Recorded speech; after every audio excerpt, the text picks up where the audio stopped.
नमस्कार दोस्तों, स्वागत है आपका हमारे यूट्यूब चैनल में। यहाँ पे हम आज बात करने वाले हैं कालिदास कविता जो कि नागार्जुन की है। बाबा और यात्री दोनों ही नामों से जाने जाते थे वैद्यनाथ मिश्र, यानी मूल नाम क्या था वैद्यनाथ मिश्र, और बाबा और यात्री दोनों ही नामों से जाने जाने वाले ये कवि। यात्री नाम से वह मैथिली भाषा में रचनाएं करते थे और बाबा उनको जो उनकी जो मंडली थी, जो उनको जो पुकारने वाले लोग थे, वह उनको बाबा नागार्जुन के नाम से जानते थे। तो नागार्जुन प्रगतिवादी कविता के बहुत ही सशक्त हस्ताक्षर हैं। कालिदास कविता उनकी बहुत महत्वपूर्ण कविता है और इसका जो कथानक है वो कथानक उनकी एक प्रश्न जो अभिज्ञता है, प्रश्न पूछने की जो परंपरा है नागार्जुन की कालिदास से प्रश्न इसी पर आधारित है। यानी कालिदास से वह प्रश्न पूछते हैं कि उनके पात्रों का जो उपयोग किया गया, उनके पात्रों में किस प्रकार से उनकी भावाभिव्यंजना रहती है। सबसे पहले हम कविता का वर्णन करने से पहले हम देख लेते हैं कि इस कविता के शिल्प पक्ष की बात कर लेते हैं। सबसे पहला कौन सा पक्ष है? शिल्प, और दूसरा भाव। यानी कोई भी साहित्य जब लिखा जाता है तो कितने भागों में बांट दिया जाता है उसको?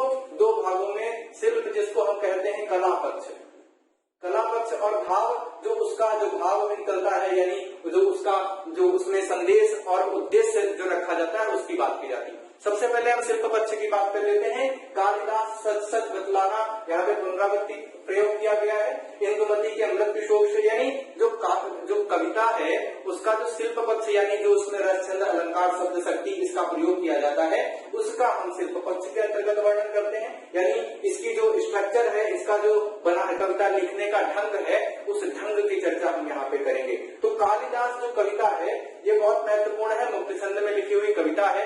जो अलंकार है, अलंकारों की शोभनीयता भी हमें देखने को मिलेगी। जो शब्द है वो खड़ी बोली के कुछ मूल शब्द का प्रयोग किया गया है, और इसके साथ साथ में जो इसकी जो अभिधा शब्द और लक्षण दोनों ही इसकी शब्द शक्ति के रूप में है। कहीं कहीं हमें व्यंजना के भी कुछ तत्व देखने को मिलेंगे। तो दो तीन प्रकार की शब्द शक्तियों का प्रयोग किया गया है, अलंकारों का वर्णन किया गया है, मुक्त छंद की कविता है। और इस कविता का जो उद्देश्य है वह उद्देश्य हम देखेंगे यहाँ पे। सबसे महत्वपूर्ण अगर हम बात करें तो विरह की जो अनुभूति, विरहानुभूति जो होती है वह कवि किस प्रकार से करता है, और विरह की अनुभूति करके वह कैसे पात्रों के अंतर्गत आकर के उसका अभिव्यंजन करता है, उसकी वंदना वर्णन करता है। तो विरहानुभूति की जो यहाँ पे अगर हम बात करें तो यहाँ पे सबसे आलंबन विभाव, विरहानुभूति जो है वो आलंबन विभाव हो जाता है। और आलंबन विभाव का जिस प्रकार से साधारणीकरण होता है, तो अगर हम रामचंद्र शुक्ल जी के हम साधारणीकरण सिद्धांत की बात करते हैं, शुक्ल जी का साधारणीकरण सिद्धांत तो इसके लिए सबसे महत्वपूर्ण है। शुक्ल जी का साधारणीकरण यानी जनरलाइजेशन, किस प्रकार से कविता के जो पात्र रखे जाते हैं उन पात्रों का चयन करने से पूर्व जो कवि होता है किस प्रकार से उन पात्रों में जीता है, उन पात्रों को सजीव महसूस करता है, जिसके बाद में उस कविता के पाठक और श्रोता उससे मंत्रमुग्ध होते हैं। तो उद्देश्य क्या है? यह पता या बतलाना। कालिदास के जो पात्र हैं इसमें तीन, अगर हम बात करें तो कालिदास के तीन महाकाव्यों का वर्णन किया गया। सबसे पहले हम चर्चा करेंगे रघुवंश, रघुवंश के बाद में हम कुमार संभव की बात करेंगे। कुमार संभव तीन महाकाव्यों के पात्रों का वर्णन किया गया है। और इसके बाद में आता है मेघदूतम। कौन सा? मेघदूत। इन तीन महाकाव्यों के कथानक को आधार मान करके उनके पात्रों की चर्चा की गई है। तो अगर हम रघुवंश की बात करते हैं तो इंदुमती और राजा अज के वर्णन इसके अंतर्गत मिलेंगे। यानी रघुवंश में कौन पात्र है? अज और इंदुमती, दो पात्रों का इसके अंतर्गत वर्णन मिलेगा। दूसरे पात्र की अगर हम चर्चा करें, दूसरे महाकाव्य की चर्चा करें, दूसरे महाकाव्य में हमें क्या मिलता है? यहाँ पे हम वर्णन करेंगे जिसमें नाम आता है कामदेव और रति का। दो पात्र हैं इस महाकाव्य के, कामदेव और रति। तीसरे महाकाव्य की अगर हम बात करते हैं तो इसमें मिलते हैं यक्ष और यक्षिणी। ये तीन महाकाव्यों के 6 पात्रों को आधार मान करके किस प्रकार से उसका भावाभिव्यंजन कालिदास ने किया, उन पात्रों को अपने अनुकूल, अपने स्वयं के व्यक्तित्व को उसमें ढाल करके किस प्रकार से उसका प्रयोग उनके पात्रों के अंतर्गत किया जाता है।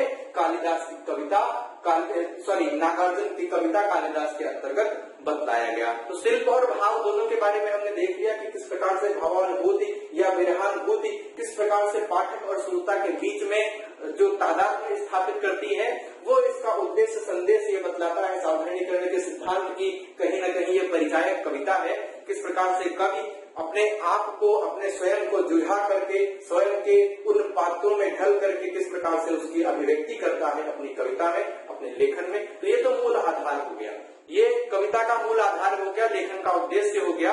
लेकिन जो एनडीए नेट के सिलेबस में जो क्वेश्चंस पूछे जाते हैं वहां पे ये पार्ट बहुत इंपॉर्टेंट है। कौन सा पार्ट? जिसमें पात्रों के नाम का प्रयोग किया गया है। यहाँ पे देखिए, सबसे पहले हम बात कर लेते हैं सस्तस बतलाना, इंदुमती के मृत्यु शोक का वर्णन किया गया है। यहाँ पे कालिदास ने रति और कामदेव के वियोग में रति का क्रंदन बतलाया गया है। इसके बाद में यहाँ पे पर पीड़ा पर पूर्व हो, किसी दूसरे की पीड़ा पर पूरित होकर के उसका अभिव्यंजन किस प्रकार से किया जाता है, यानी यक्ष और यक्षिणी, किस प्रकार से यक्ष अपने यक्षिणी के वियोग में मेघदूतों के माध्यम से, मेघ यानी बादलों के माध्यम से अपना संदेश भेजता है। तो इस प्रकार से 3 वर्णन किए गए। तो एनडीए नेट के सिलेबस के अकॉर्डिंग अगर हम बात करें या फिर कहीं पे परीक्षा में प्रश्न पूछा जाता है तो इस महत्वपूर्ण बिंदु का उद्घाटन उसके अंतर्गत किया जाएगा, कालिदास के 3 महाकाव्यों का वर्णन किया जाएगा। देखिए, आप यहाँ पे देख रहे होंगे, इस साइड में हमने यहाँ पे लिखा है कविता के उपविषय, जिसमें सबसे पहला है नागार्जुन का कालिदास से प्रश्न,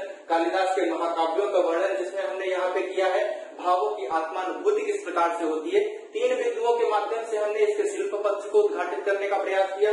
इसके बाद में हम कविता के सार संग्रह की बात करेंगे। कविता, संपूर्ण कविता यहाँ पे लिखी हुई है, तो कथन की आवश्यकता यहाँ से ही पड़ेगी, वो हमें यहाँ से मिल जाएगा। तो इस प्रकार से हमको कविता के बारे में बतलाना है। अब सबसे महत्वपूर्ण बिंदु जो विरहानुभूति, आत्मानुभूति, भावाभिव्यंजन है, उस भावाभिव्यंजन के लिए क्या महत्वपूर्ण बिंदु रहते हैं। तो सबसे पहले हम चलेंगे उस ओर जहां पर हम आदि कवि वाल्मीकि की आदि रचना यानी प्रथम रचना की बात करेंगे। देखिए, विरह जन्य जो प्रेरणा है कवि को किस प्रकार से मिलती है। एक प्रश्न एक छात्र ने किया कि सर क्या जो विरह है वही सभी काव्यों का मूल परिचायक तत्व है। तो हम रामनरेश त्रिपाठी की महत्वपूर्ण बिंदु, महत्वपूर्ण पंक्ति की चर्चा कर लेते हैं। तो उसमें कहा गया कि विरह प्रेम की जागृत गति है और सुसुप्त मिलन है। जो विरह है वो प्रेम की सबसे जागृत गति है और सुसुप्त मिलन है, और सुसुप्त यानी सोया हुआ, छिपा हुआ मिलन है। मिलन अंत है और मिल जाने पर अंत हो जाता है मधुर प्रेम का, और विरह जीवन है। तो विरह क्या है? विरह प्रेम का सबसे सजीव अभिव्यक्तिकरण है। यानी विरह क्या है? विरह प्रेम का सजीव रूप है। सजीव रूप यह प्रेम जो है यह सदैव जिंदा रहता है, सदैव जीवित रहता है। तो इस प्रकार से विरह ही प्रेम जन्य काव्य की जो महत्वपूर्ण परिचायक शक्ति होती है। अब हम बात करते हैं हमारे महत्वपूर्ण कवि, जिसमें हम आदि कवि वाल्मीकि की एक पंक्ति, जिन्होंने सबसे पहला जो श्लोक लिखा वो श्लोक किस आधार पर लिखा। कविता को प्रारंभ करने से पहले हम कुछ खाके बना लेते हैं, कुछ महत्वपूर्ण बिंदु का उद्घाटन कर लेते हैं। महानिषाद प्रतिष्ठान तमगमा शाश्वती सभा यत क्रौच विख्राले कमाधि काम मोहितम, यानी मां निषाद प्रतिष्ठान तमगमा शाश्वती सभा। यहाँ पे मतलब क्या है? आदि कवि वाल्मीकि उस समय का वर्णन करते हैं जब क्रौच पक्षी, नर और मादा एक दूसरे के साथ में प्रेम और प्रेमालिंगन कर रहे होते हैं। उस समय जब वहां पे पक्षियों को मारने वाला जो बहेलिया होता है वह उसमें से नर पक्षी को तीर से मार देता है, और जैसे ही यह स्थिति होती है मादा विलाप करने लगती है उस प्रिय के वियोग में। तो कहीं न कहीं इस कविता के अंतर्गत हम उन्हीं पात्रों के भावाभिव्यंजन देखेंगे, चाहे वह यक्ष यक्षिणी का वियोग हो, या रति का कामदेव के प्रति वियोग हो, या फिर अगर इंदुमती के प्रेम में राजा अज का वियोग हो। तो ये वियोग है। इस वियोग का जो मूलाधार है वह वाल्मीकि का सबसे पहला श्लोक मां निषाद प्रतिष्ठाम तमगमा शाश्वती समा यत क्रौच मिथुनादेकम अवधि काम मोहितम। इसके बाद में मैथिली गुप्त जी की एक और पंक्ति पढ़ लेते हैं हम कि वियोगी होगा पहला कवि, आह से उपजा होगा गान, उमड़कर आंखों से चुपचाप वही होगी कविता अनजान। तो ये विरह जो है, यह विरह वेदना जो है, यह इस कविता की मूल परिचायक शक्ति है। वह कालिदास के 3 महाकाव्यों का मूल आधार है और संपूर्ण काव्य के सजीव गति का परिचायक है। तो इस प्रकार से हम इन्हीं की वंदना, इन्हीं की वर्णना इसके अंतर्गत करेंगे। चलिए हम कविता का मूल आधार लेते हैं। कालिदास का नागार्जुन का कालिदास से प्रश्न कि कालिदास सत बतलाना, इंदुमती के मृत्यु शोक से अज रोया या तुम रोए थे। यानी इंदुमती का जो मृत्यु का शोक है, राजा अज क्या करते हैं, उस विरह में आलाप कर रहे होते। उस आलाप को लिखने के लिए, उस आलाप पर महाकाव्य जो आधार तुमने लिखा है, उस आधार के लिए, क्या उस सजीव वर्णन के लिए क्या तुम स्वयं रोए थे?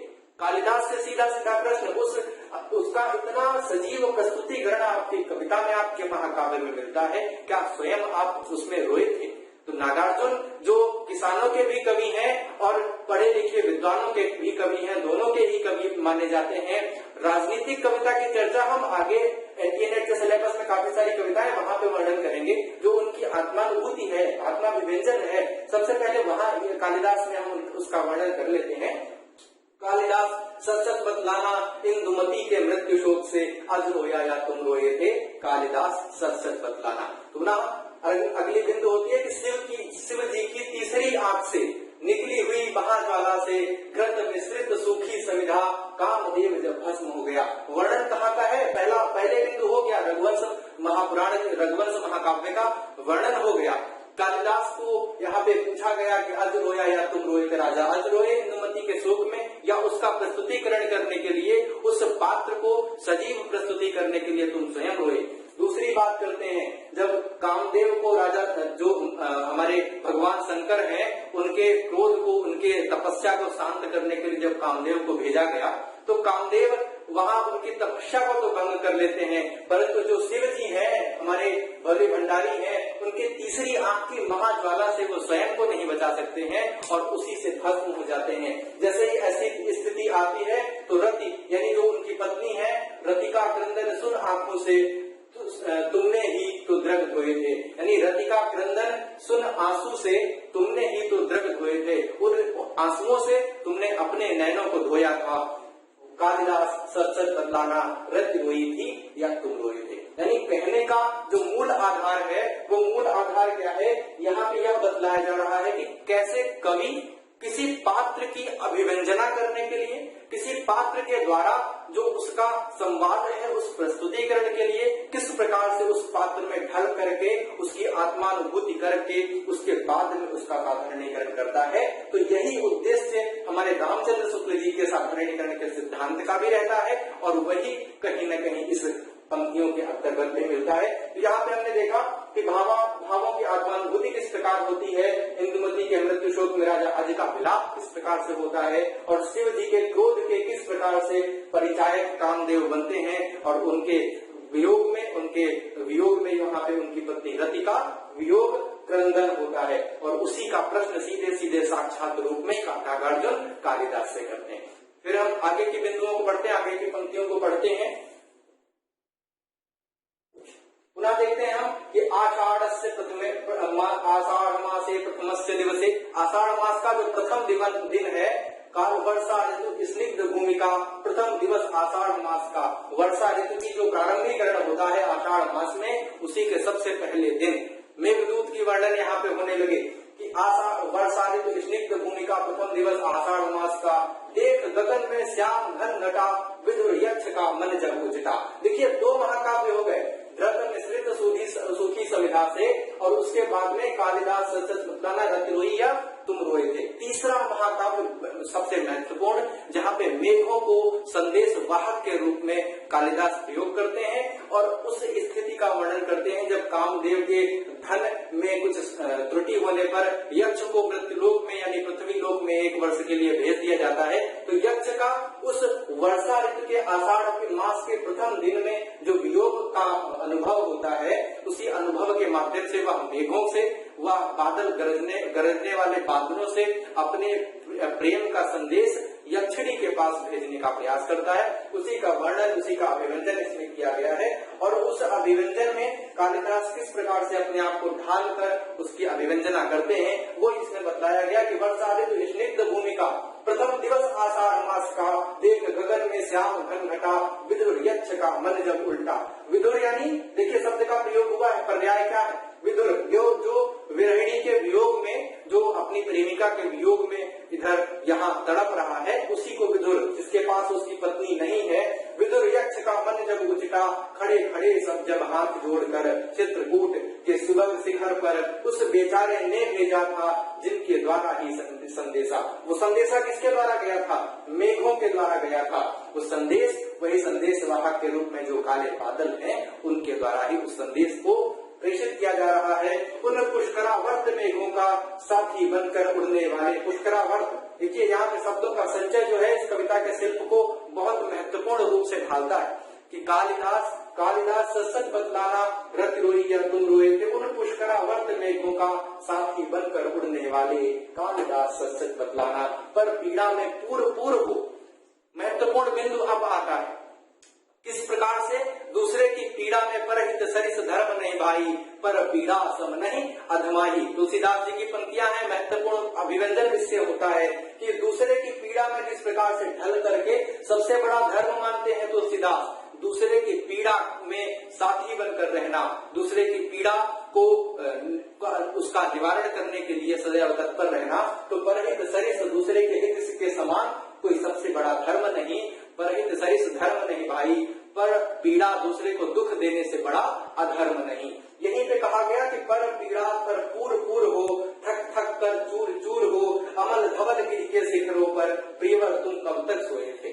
अमल धवल के गिर के शिखरों पर प्रियवर तुम कब तक सोए थे, रोया यक्ष या तुम रोए थे, कालिदास सच सच बतलाना। यानी उस पीड़ा में, उस जो पात्र है उसकी पीड़ा में किस प्रकार के रह करके तुमने उन सजीव प्रस्तुतियों को वर्णित किया, उन सजीव प्रस्तुतियों से पन्नों को स्याह किया। ये कैसी मार्मिक स्थिति तुमने लिखी? उस समय यक्ष रो रहा था, रति रो रही थी, अज रो रहे थे, या फिर कालिदास स्वयं आप रो रहे थे। तो ये नागार्जुन जी की भावाभिव्यक्ति है, उनकी कल्पना लोक का विचरण है, और इसी एक उत्कंठा के साथ सदैव नागार्जुन हमारे महत्वपूर्ण काव्य लेखन करते रहे और इन्हीं की कविता का वर्णन इसके अंतर्गत किया। तो अगर हम उप विषयों की बात करें तो इस क्रम में हम यहाँ पे उप विषय में चलेंगे। सबसे पहले नागार्जुन कालिदास से प्रश्न, कालिदास के महाकाव्यों का वर्णन करेंगे, भावों की आत्मानुभूति की अभिव्यंजना करेंगे, इंदुमती के नृत्य शोक में किस प्रकार अज रोते हैं, शिव जी का क्रोध किस प्रकार कामदेव पर भारी पड़ जाता है,